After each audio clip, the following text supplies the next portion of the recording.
नमो नमः, नमस्कारः, वंदे संस्कृत मातरम। पिछले वीडियो में हमने इत् संज्ञा प्रकरण के कुछ सूत्र पढ़े। आइए अब अवशिष्ट सूत्रों को हम इस इत् संज्ञा प्रकरण भाग 2 में पढ़ते हैं, जो प्रतियोगी परीक्षाओं हेतु अत्यंत महत्वपूर्ण है। इत् संज्ञा प्रकरण भाग 1 के पिछले वीडियो में हमने ये जाना कि कैसे संक्षेप में लिखा हुआ एक छोटा सा सूत्र अष्टाध्यायी के अनुवृत्ति के वैशिष्ट या चमत्कार के कारण एक बहुत बड़े अर्थ को देने की सामर्थ्य रखता है, और उसका नमूना उदाहरण के सहित हमने इस संज्ञा प्रकरण में विस्तार से देखा। साथ ही हमने उस वीडियो में उपदेशे जनुनासिक इत, हलन्त्यम और न विभक्तौ तुस्माह, इन 3 सूत्रों को भी विस्तार से पढ़ा है।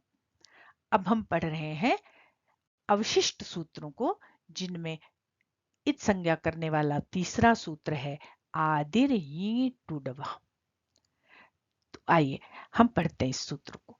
पर एक बार पुनः मैं ये कहना चाहती हूँ कि सारे महाविद्यालय में पढ़ने वाले छात्र व प्रतियोगी परीक्षा में बैठने वाले छात्रों के लिए इत संज्ञा प्रकरण के इन सारे सूत्रों को समझना और इन्हें कंठस्थ करना बहुत आवश्यक है, क्योंकि कृदंत प्रकरण, तद्धित प्रकरण या धातु रूप सिद्धि या शब्द रूपों की सिद्धि करते समय या अन्य व्याकरण के सूत्रों को कहीं लागू करते समय स्थान स्थान पर इन इत संज्ञा प्रकरण के सूत्रों की आवश्यकता पड़ती है। साथ ही परीक्षा में भी इन सूत्रों से संबंधित अनेक प्रश्न पूछे जाते हैं। इसलिए इन दोनों वीडियो को बिना स्किप किए पहली बात तो ये कि ध्यान से पूरा देखना है, साथ ही इन इत संज्ञा प्रकरण के सारे सूत्रों को आपको याद भी करना है। तो चलिए हम चलते हैं अगले सूत्र पर, आदिर ही टूडवह। तो इस सूत्र को पढ़ने के पहले आइए इत संज्ञा प्रकरण के इन सारे सूत्रों को याद करने की दृष्टि से हम एक बार इसका वाचन करते हैं। और यदि आप इसको 10-15 बार भी लगातार पढ़ते रहेंगे ना, तो ये बड़ी आसानी से याद हो जाएंगे, क्योंकि बहुत छोटे छोटे सूत्र हैं। तो आइए पढ़िए। उपदेशे अजनुनासिक इत, हलन्त्यम न विभक्तौ तुस्माः, आदिर्ये टुडवः शः प्रत्ययस्य चुटु लशक्व तद्धिते तस्य लोपः अदर्शनम लोपः। एक बार फिर से, उपदेशे जनुनासिक इत, हलन्त्यम न विभक्तौ तुस्माः, आदिर्ये टुडवः शः प्रत्ययस्य चुटु लशक्व तद्धिते तस्य लोपः और अदर्शनम लोपः। तो ये अगला सूत्र है आपके सामने, आदिर ही टुडवः। इसमें वही उपदेशे और इत, इन दो पदों की अनुवृत्ति आ रही है, और यहां जब हम संधि विच्छेद करते हैं तो आदि ही टुडवः, तो हमें परिभाषा मिलेगी उपदेशे आदि ही टुडवः इत। अब यू टुडवः क्या, ये टू और डू, इन तीनों का जब समास हुआ तो ये डू शब्द जो है बहुवचन में चला गया है। जैसे गुरु गुरु गुरवः, वैसे ये टू डू, ये टू डू, ये टू डू, ये टू डवः। तो क्या कह रहे हैं, उपदेशे माने उपदेश में, आदि माने आदि के, ये टू डवः माने ये टू और डू, ये टू और डू। ये वर्ण समुदाय क्या होते हैं, इत हो जाते हैं या इत संज्ञक होते हैं।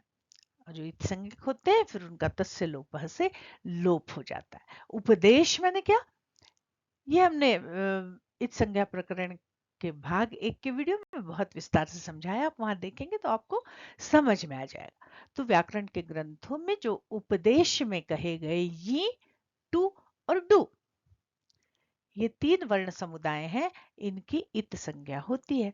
तो उपदेश के अंतर्गत धातु पाठ भी आता है। तो देखिए ये धातु पाठ के अंतर्गत ये 3 क्रियाएं इस तरह से हैं जो आप क्रू, पच और याच इत्यादि धातुएं पढ़ते हैं, वो अपने मूल रूप में धातु पाठ में इस तरह से लिखी हुई है।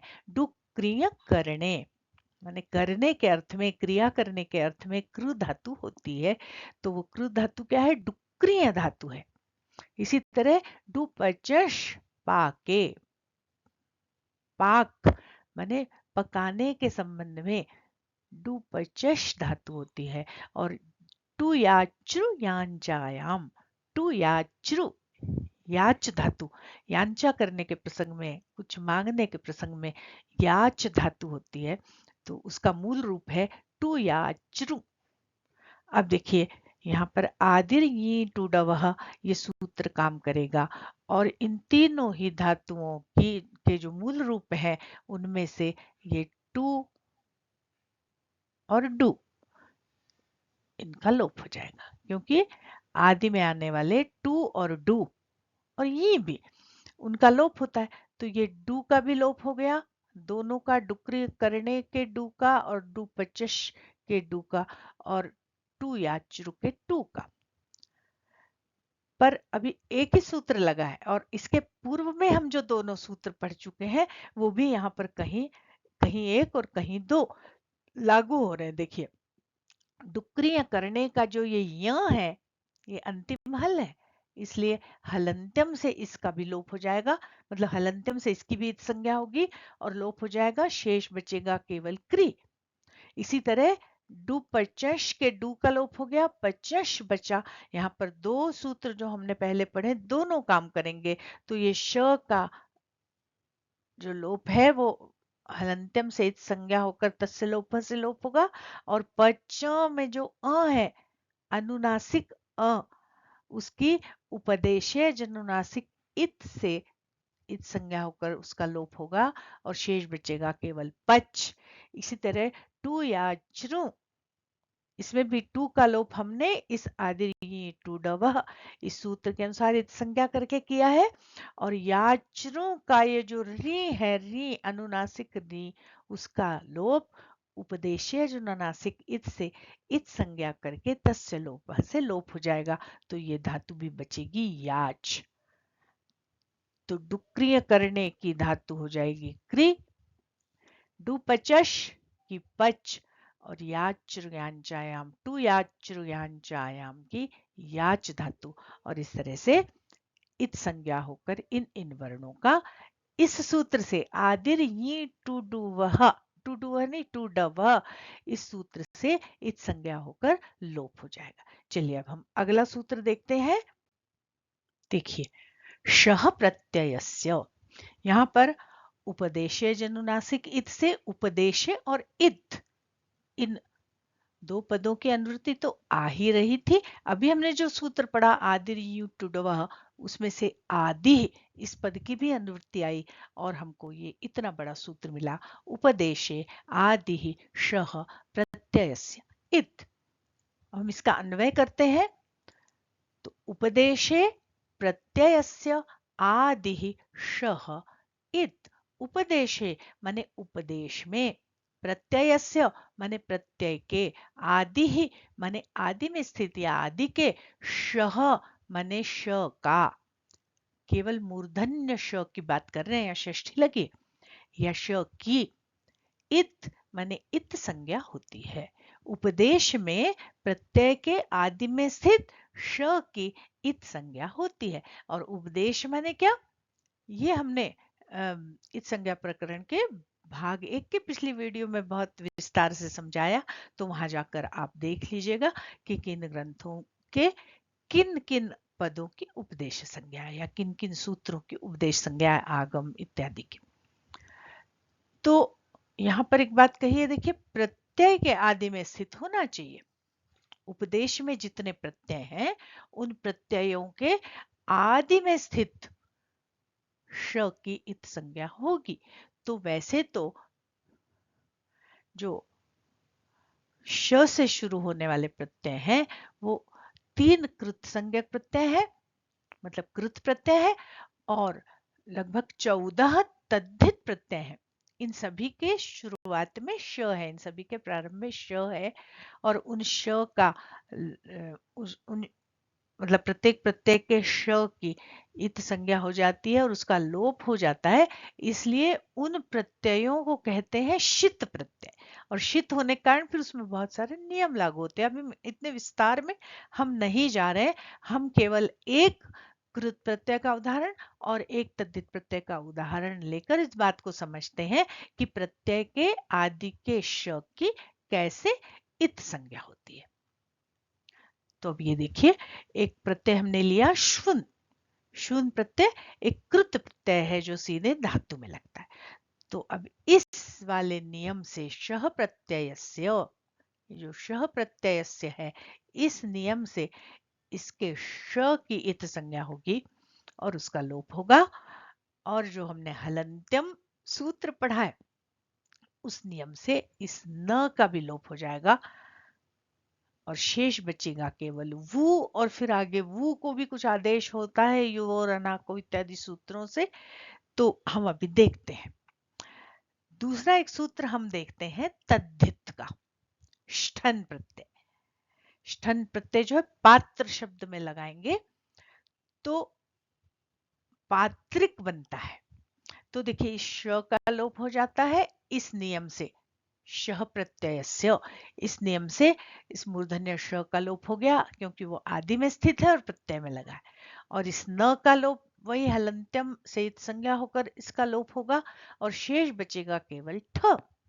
और ये जो शीत प्रत्यय है ये वु और ठ बचा है। अब अन्य नियमों से इसके श्वुन के वु को हो जाता है अक आदेश और इष्ठन के ठ को हो जाता है इक आदेश। ठ को इक आदेश होता है, अगर आपको याद होगा ठक प्रत्यय आपने पढ़ा होगा अगर 10वीं में, तो ठक को इक आदेश हो जाता है दैहिक, दैविक, भौतिक, राजनैतिक, सांस्कृतिक, इस तरह के शब्द बनते हैं इक लगकर। तो यहाँ ठ को इक हो गया, वु को अक हो जाता है। तो नृत धातु में जब शुन प्रत्यय लगा तो ये वु लग के नर्तक शब्द बनता है। इसी तरह पात्र शब्द में जब ष्ठन प्रत्यय लगता है तो पात्रिक शब्द बनता है, क्योंकि ठ को इक आदेश हो गया तो पात्रिक बनता है और वु को अक आदेश हो गया इसलिए नर्तक बनता है। और फिर स्त्रीलिंग में नर्तकी इत्यादि बनते हैं। तो चलिए अब हम अगला प्रत्यय देखते हैं, चुटु। अरे प्रत्यय नहीं, सूत्र। तो ये सूत्र आपके सामने है, चुटु। और यहाँ देखिए वही अनुवृत्ति का वैशिष्ट देखिए कि इतना सा सूत्र है चुटु और अर्थ दे रहा है उपदेशे आदि प्रत्यय चुटु इत। चुटु का अर्थ तो है केवल चू और टू, चूह च टूह च इति चुटु, द्विवचनांत शब्द है। चू मने चवर्ग, टू मने टवर्ग।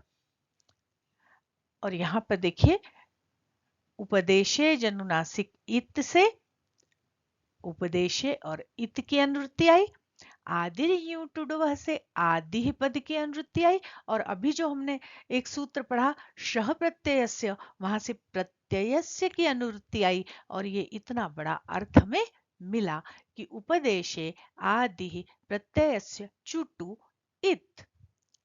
अब हम इसका अन्वय करके देखते हैं तो हमको ये परिभाषा मिलती है कि उपदेशे प्रत्ययस्य आदि चुटु इत, कि उपदेश में प्रत्यय के, उपदेशे उपदेश में प्रत्ययस्य माने प्रत्यय के आदि ही माने आदि में स्थित, चुटु, चु माने चवर्ग और टू माने टवर्ग, चवर्ग और टवर्ग की इत संज्ञा होती है। इत, चुटु इत, चवर्ग और टवर्ग की इत संज्ञा होती है।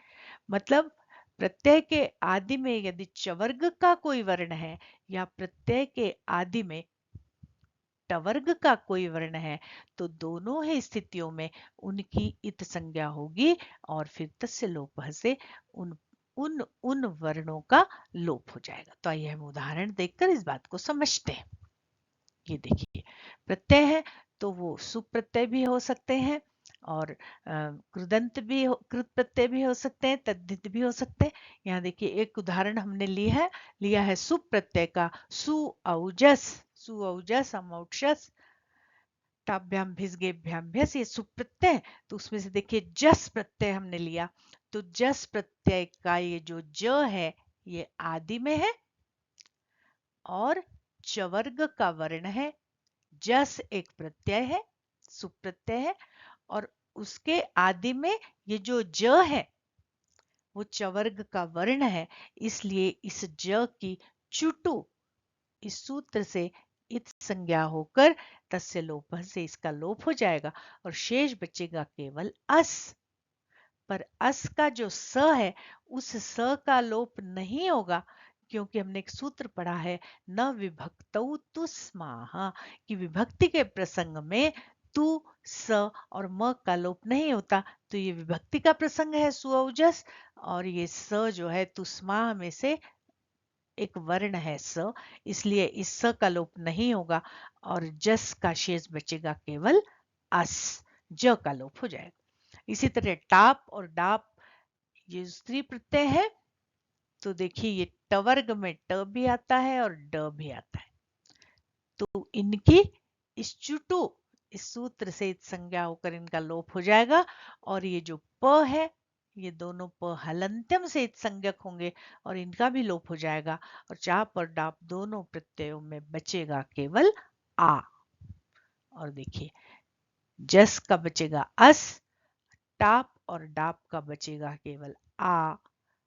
तो फिर जब हम स्त्रीलिंग शब्द बनाते हैं पुल्लिंग से, तो जैसे अज से बनता है अजा, बालक से बालिका, उत्तम से उत्तमा, और ये अस के स का कभी विसर्ग होता है या प्रक्रिया के अंतर्गत जो कुछ परिवर्तन होना होता है वो होता रहता है।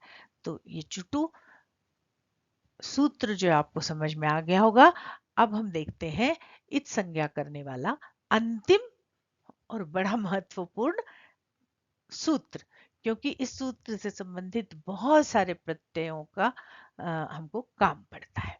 तो अगला सूत्र है लशक्व तद्धिते।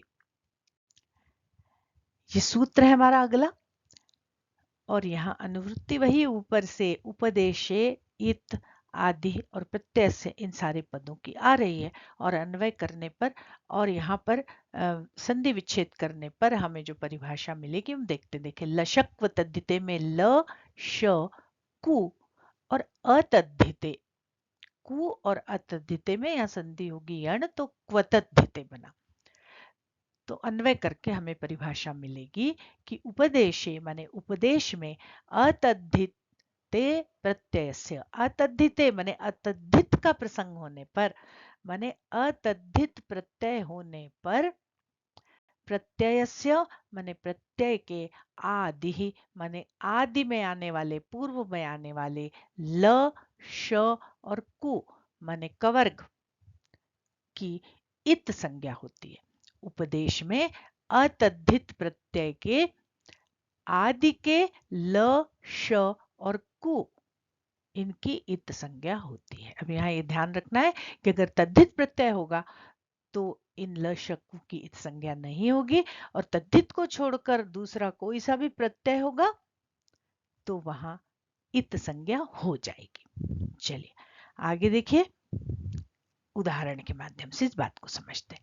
जैसे ल्यप, शत्रु और त्वा,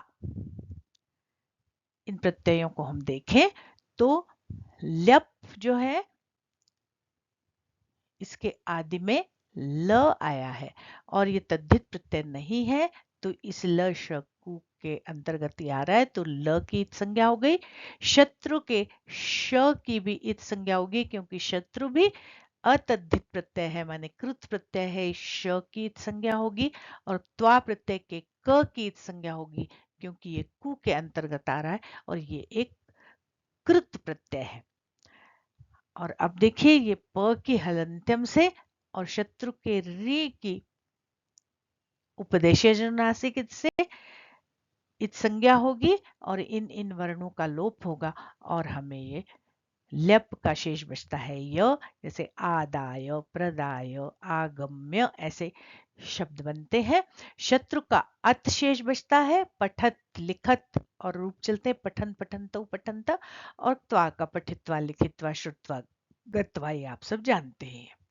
आगे और देखें, त और तवतु प्रत्यय के भी, और तिन, इन तीनों प्रत्ययों के क की इस कु के अंतर्गत, ल श कु के अंतर्गत क है, उससे इत संज्ञा हो जाएगी। और ये ङी और सुप की जो ङ है, उसकी भी ङ की इत संज्ञा क ख ग घ ङ हो जाएगी, और ई शेष बचेगा। यहाँ पर भी तवतु के उ के उपदेशे जनुनासिक इत से, और तिन के न के हलंत्यम से इत संज्ञा होगी। और शेष देखिए क्या क्या बचता है। त का बचता है त, पठित, लिखित। तवतु का बचेगा तवत, गतवत, रूप चलेंगे गतवान, गतवंतो, गतवंतः। और तिन प्रत्यय का ती शेष बचता है, क और न दोनों का लोप हो जाता है, तो गति, मति, श्रुति इत्यादि शब्द बनेंगे। और ई सप्तमी एक वचन का ये सूत्र है, तो प्रत्यय है, तो रूप बनेगा चंद्रमसी, चंद्रमस की सप्तमी में। तो इस तरह से ये लशक्व तद्धिते से प्रत्यय के आदि में आने वाले ल, श और कु की इत संज्ञा तभी होती है जब वो प्रत्यय अतद्धित हो, मतलब तद्धित न हो। तो हमें हमेशा ये बात याद में रखनी है कि तद्धित प्रत्ययों के ल, श, कु की इत संज्ञा हमें नहीं करनी। अब ये सारे सूत्र पढ़ने के बाद हमें एक सूत्र पढ़ना है, तस्य लोपः, जिसकी चर्चा हम बार बार कर रहे हैं। तस्य लोपः, तस्य कस्य, तस्य इतः लोपः, उस इत का लोप हो जाता है। किस इत का? इन 6 सूत्रों से हमने जिन जिन वर्णों की इत संज्ञा की है, उन उन वर्णों का लोप हो जाता है। माने उपदेशे जनुनासिक इत से अनुनासिक अच की इत संज्ञा की हमने, उनका लोप हो जाएगा। अभी हमने चुटू से चवर्ग और टवर्ग के वर्णों की आदि में अगर आते हैं तो इत संज्ञा की, ये टू और डू यदि आदि में आते हैं तो उनकी हमने इत संज्ञा की। लशक्व तद्धिते से ल, श और कु अगर अतद्धित है और आदि में आते हैं तो हमने उनकी इत संज्ञा की। हलंत्यम से जो अंतिम हल है उसकी हमने इत संज्ञा की। इत संज्ञा क्योंकि इत संज्ञा करने का प्रयोजन ही ये होता है कि तस्य लोपः, पाणिनि जी जिन जिन वर्णों की इत संज्ञा करते हैं उसके पीछे उद्देश्य होता है कि उन इत संज्ञक वर्णों का लोप करना होता है। तो तस्य लोपः, तो उस इत संज्ञक वर्ण का लोप हो जाता है। तो इस सूत्र से जो लोप होता है वो नित्य होता है। मैंने अगर किसी वर्ण की इत संज्ञा हुई है किसी नियम से तो उसका हमें लोप करना है। तो उदाहरण हमने बहुत सारे देखे, हम उसको दोहरा लेते हैं। यहाँ पे देखिए कुछ उदाहरण लिखे हैं। अब आप लोग यहाँ पे इसको पॉज करके आप स्वयं विचार कीजिए कि किस किस वर्ण का लोप किस किस नियम के अंतर्गत हुआ है, या किस किस नियम के अंतर्गत किन किन वर्णों की इत संज्ञा हुई है। तो देखिए मैं केवल ये बता रही हूँ कि डू, पच का अ और श, इन सब की इत संज्ञा होनी है। शानच के श की, च की, मतुप के उ की और प की, और अयुण के ण की हमने विभिन्न सूत्रों से विभिन्न उदाहरणों में हमने इत संज्ञा की है। अब तस्य लोपः, इस लोप विधायक सूत्र से हम इन सारे इत संज्ञक वर्णों का लोप करते हैं, और लोप करने के बाद ये स्थितियां बनती है। डू पचश का पच शेष रहता है, शानच का आन शेष रहता है, मतुप का मत शेष रहता है, और अयुण का ण इत संज्ञक होने के बाद अ ई उ शेष रहता है। अब हमें ये पता भी होना चाहिए कि तस्य लोप उसका लोप करना है, तो लोप माने क्या? कोई सी भी बात पाणिनि जी छोड़ते नहीं है, एकदम क्लियर करते हैं। तो एक सूत्र में उन्होंने लोप संज्ञा का भी की भी परिभाषा दी है कि लोप किसे कहते हैं।